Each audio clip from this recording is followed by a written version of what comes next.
Hey everybody, it's Debbie with the Question Queens. Thank you for coming back and joining me for another video. Okay, so there's something out there going on about some documents that Biden had in his garage. And now it's just come out that he's not only had them in his garage, which are, it's not allowed. There's several places. I happen to have much respect for Dan Bongino. He tells it like it is. He's very much against Biden, but I believe him. I believe he tells the truth. So I thought I would just take a listen to this video, but do it with you all, and so we could all find out what's going on with it. Let's get right to it. It's not about the classified documents themselves. The media is telling you, as I always say, a story, not the story. Those aren't the same things. Listen, we can debate the Mar-a-Lago raid versus the Biden documents. Did Biden know about them, or the lack of visitor logs at his residence, whatever. They're all distractions. Tonight, I'm going to tie it together for you and make the case that the real story here is about what's inside the documents. That has the Democrats terrified if we ever find out. It's why the left is reacting like this. And there, I have no regrets. I'm following what the lawyers have told me they want me to do. It's exactly what we're doing. There's no there. Again, that's for the Department of Justice. Why is it a DOJ question? And let's be clear, it's not your decision to make on what I can or can't answer from here. I already answered your question. Go ahead. You really did. Well, I did. Referring to the photograph of the Biden garage, I don't know what your garage looks like, but here's the photograph in that garage, but that does not look like what a secure location would be. Is that the tipping point was finding those documents, those classified documents at his home, in his garage, no less. Folks, you want the real story? Just follow the money. If you follow the money, we can connect everything. From the classified documents to why the Trump impeachment hoax happened, even the Russiagate story. Let's start with what we know. And the leftist freak out to this segment is going to be something to watch. Because it's based on facts. During Obama's administration, Ukraine, it was a piggy bank, folks, for lobbyists and elites eager to peddle influence in Washington. It was a piggy bank for funneling dirty money from Ukraine back into Washington. Everybody knows it. And it's fairly obvious at this point that Joe Biden, the point man on Ukraine, he wanted a piece of that. So when Putin threatened Ukraine in 2014 and 2015, Biden, of course, was the point man there. And according to the Washington Post, this is interesting, Joe Biden wanted to send weapons to Ukraine, but was overruled by Obama. Meanwhile, Hunter Biden, his son, with zero experience on the matter whatsoever, was on the board of a Ukrainian energy company called Burisma. Big coincidence, right? Well, hold on. Let's just keep following the money here. Remember, it's not about the media telling you a story. That's what they want to do. It's about the story. Follow the money. When Burisma, Hunter Biden's company, was being investigated by a Ukrainian prosecutor, Papa Joe openly talked about withholding financial aid if the Ukrainian prosecutor wasn't fired. You may have seen this clip before, but pay very close attention to the end of it. Okay. Look, I said, I'm leaving in 6 hours. If the prosecutor's not fired, you're not getting the money. Oh, son of a got fired. So they made some genuine, substantial changes institutionally and with people.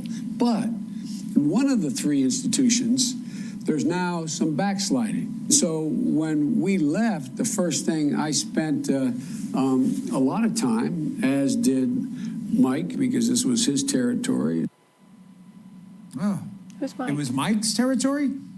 While he's on stage, Joe Biden bragging about getting a prosecutor fired for investigating his son's company. Who is Mike? Well, he's talking about the guy sitting next to him on stage, Michael Carpenter, who used to work for the Department of Defense on Russia and Ukraine. That's the same Michael Carpenter who was the managing director of the Penn Biden Center think tank. This is bananas. The same one where the classified documents on Ukraine were found. Isn't that just so weird? How does that always happen? Let that sink in for a minute. The same guy who worked for Obama's DOD on Ukraine ran Biden's think tank. Again, a big coinky dink, I'm sure. Coinky dink. But stay with me here. We're still following the money. Okay, stay in. Here's another coincidence. Don't you think, again, it's weird that the DOJ in their recent statement said that they were at the Biden residence for the classified document search? But why weren't they at the Penn Biden Center? Someone hiding something? Speaking of Ukraine investigations, one of the biggest pro-Ukraine lobbyists in 2016 was a woman by the name of Daria Kalaniuk. She conveniently was the director of a George Soros-funded anti-corruption group, Ant-AC. Well, why does this matter? Well, Daria Kalaniuk and her group, according to reports, coordinated with the U.S. Embassy to pressure Ukrainian prosecutors to stop investigating the Soros group in 2016 in Ukraine, where Hunter Biden worked and Joe Biden was the point man. They allegedly had a do not prosecute list, but here's where it gets really weird. There was a do prosecute list they wanted as well. What the Remember heck? Russiagate, the hoax that began when the same group targeted Trump campaign manager Paul Manafort for his what? Financial dealings in Ukraine. So Manafort knew about Ukraine, meaning Trump probably did too. Then another Soros-affiliated group hired Fusion GPS, the creator of the Russian dossier. You believe that? Again, super coincidental, man. Remember, it's not about our story. It's Follow about the the money. story. And here's another outstanding coincidence, all centered on Hunter Biden and Joe Biden's grift in Ukraine. Read this 2017 headline from Politico, left-wing outlet Politico, about Ukrainians targeting Trump to keep him from getting elected. They did, right? In 2017? Why did they not want Trump in office, Ukrainians? Maybe because some of those Ukrainians knew that Trump knew about the Ukrainian piggy bank the Bidens were partaking in. And they wanted to make sure you didn't know about it. Well, when they failed to stop Trump with the Russia hoax, they had to impeach him, especially after Zelensky. He asked Zelensky to investigate Ukrainian corruption, a.k.a. the links to Joe and Hunter Biden. So right on cue, along comes a whistleblower out of nowhere and the phone call with the alleged quid pro quo.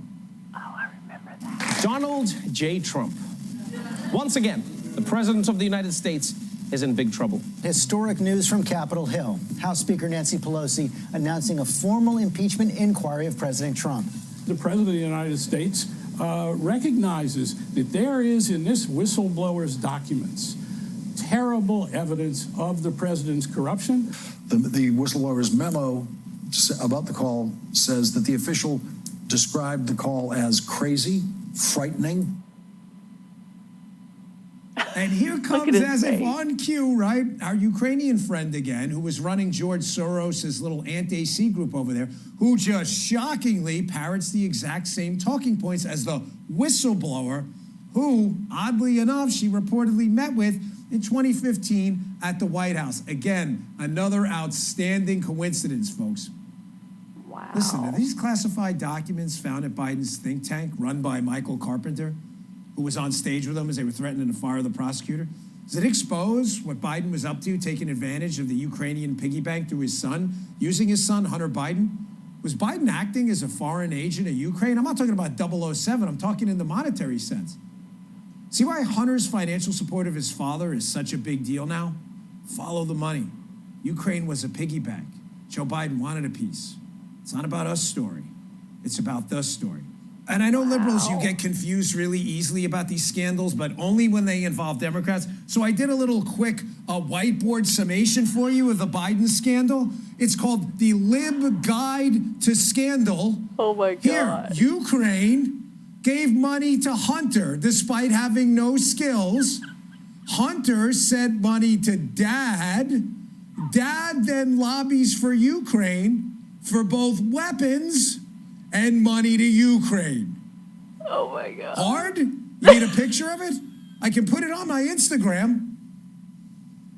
Folks, now do you understand why the Democrats want everyone distracted about whether or not Joe Biden should have classified documents? They don't care about classified documents. They don't want us to know what's in them because it could expose one of the biggest scandals in U.S. history. Just follow the money. Follow the money. I'm telling you, that is quite interesting. Did you all know all about that? Wow, that is very, very interesting. So, I wonder what is in the documents.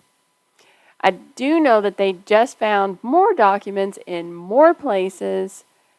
And I think the shocking part to me is obvious that none of the mainstream media is really talking about this at all. Like, you can't find any information on this. It was like when the Hunter Biden laptop thing came out, and everybody was just dismissive of it. And even if they were asked about it, they were dismissive of it.